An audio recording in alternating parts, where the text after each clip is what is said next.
Welcome sa Burst 2.0 na kung saan ay mapapakinggan ninyo ang mga trending topics sa politics, issues sa showbiz. Kaya naman kung hindi pa po kayo nakaka-subscribe, i-subscribe nyo na po yan. And please, pakisama naman ang notification bell para lagi po kayong updated sa mga balitang napapanahon.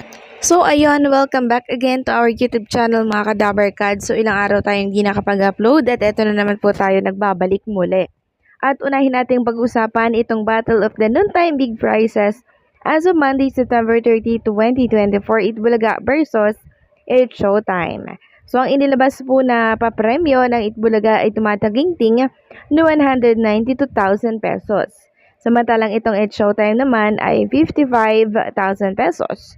So lamang man sila sa ratings, tayo naman ang laging panalo sa mga papremyong inilalabas po natin. Napakalalaki, 'di ba? Ibig sabihin lamang nito na talaga namang marami ang mga sponsors at advertiser na nagtitiwala po sa Itbulaga. Kaya ganyan po kalalaki ang kanilang mga papremyo. Samantalang kahapon naman po diyan sa Meralco Theater ay talagang nagpasaya po itong si Dabarkad's host Alan K. So ito po ay bilang parte ng Gabay Guro na kung saan ay Teacher Day po or Teacher Month kahapon, September 29, 2024. At andun doon po ang ating mga Dabarkads, ang ating mga singing queens, si Atasha Mulak, si Mr. Willie Revillame, at itong si Mr. Alan K. So yung naging performance po ni Alan K doon ay talaga nagustuhan po ng mga guru natin. And alam nyo po ba, humihirit pa sila ng isang kanta para po kay Alan K. Kasi napakahusay niya pong magpatawa, no?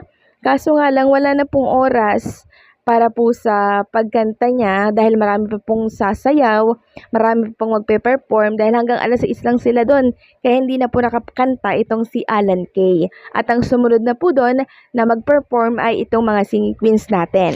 And alam niyo po mga Kadabarkads, itong mga singing queens natin ay sobrang hinangaan po ni Mr. Manny B. Pangilinan. So alam niyo naman pag hinangaan po ni Mr. MVP ang ating mga singing queens, marami pa po ang mga susunod na event at kukunin talaga sila ni Mr. MVP dahil nagustuhan nila yung performance ng mga singing queens natin. Talagang bigay todo. At alam niyo po ba yung mga guro din doon? Talagang tumayo sila para pumalakpak at magbigay pugay sa husay na pinakita po ng mga SQ natin. Samantalang pag-usapan din natin itong ibinahagi po ng kapatid insider tungkol naman ito kay Mr. Willie Revillame. Sabi nga dito, TV host and comedian Willie Revillame gives 1 million donation to the MVP-led NGO Gabay Guro. In an event held last September 29, kahapon yan, Revillame said that the said donation is for the Filipino teachers who are tirelessly serving their job for the education of the Filipino youth.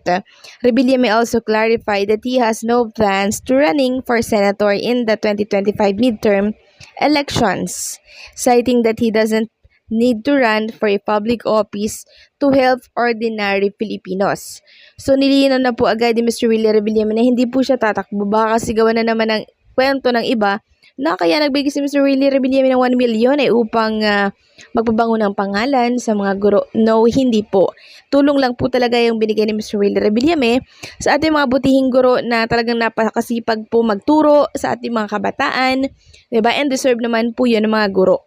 Sabi nga po ni Mr. Willie Revillame, hindi naman siya nagmamayabang, hindi siya sa akong nangunguna, kundi ito ay pagtulong lamang mula po sa kanyang bulsa para po sa ating mga teacher na nasa Meralco Theater kahapon. So maraming salamat kay Mr. Willie Revillame dahil talagang iniisip niya po yung kapakanan ng mga guro natin na talagang nagsisikap, nagsisipag na matuto ang ating mga kabataan. Samantalang congratulations naman sa ating isang Itbulaga host na kung saan nakuha po ang isang product endorsement mula po sa MGS Philippines. Si Raisa Madison po ang bagong mukha ng MGS Philippines matapos niya itong i-endorso sa kanyang page. Sabi nga po din ni Raisa May, safe and secured by the best MGS Philippines. Check them out po para sa good quality smart lock door. So maganda po itong smart lock door na to kasi makikita ka pala sa labas. Makikita ka sa labas din sa loob, no? Makikita po nung nasa loob kung sino yung nandoon at kumakatok.